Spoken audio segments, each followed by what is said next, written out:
My name is Jeremy Ogusky, and I'm a full-time studio potter.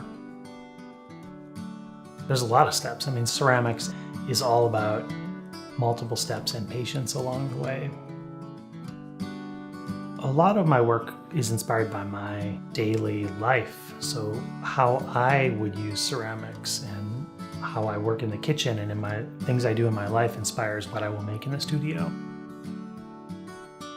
So I took my first class in high school. I didn't really know what to study. I didn't have a lot of ideas, and I figured, I can take a ceramics class in high school. And I started by hand building. I remember my first piece, I wanted to make a giant vessel. And so what I did was I took a giant block of clay and I started hollowing it out, which is probably the most inefficient way to make anything. And the next day, my ceramics teacher brought in a master Korean potter who worked on the potter's wheel. And I watched him work for an entire day on the wheel, and I thought, this is much more efficient and looks like a lot more fun. So after that, the next day after I saw the demo, I started on the wheel, and I never went back.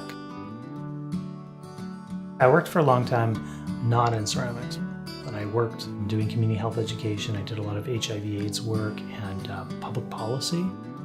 And I lost my job in public health, which had never happened before. I'd never lost a job, and it was kind of a ego-shattering, in a way, event.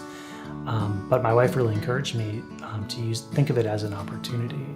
And after I lost my job, I thought more seriously about ceramics and flip it around. I was able to see it as an opportunity eventually.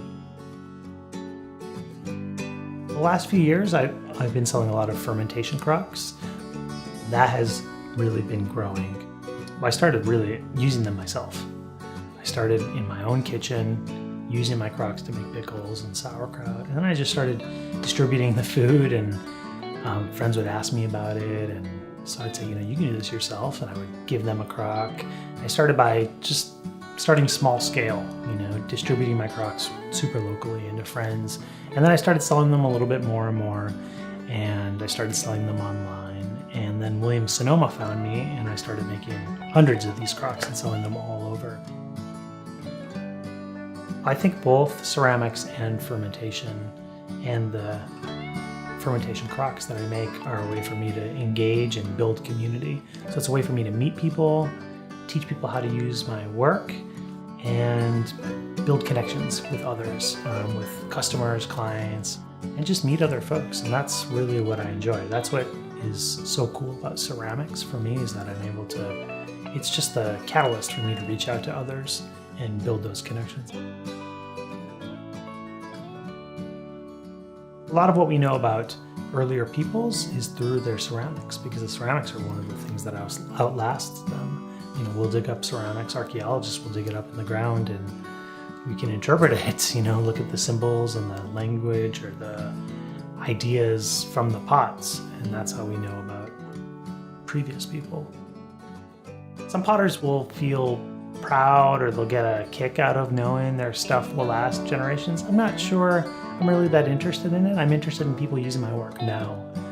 I don't know what people will think in the future. I would never make ceramics in a cave because I had to.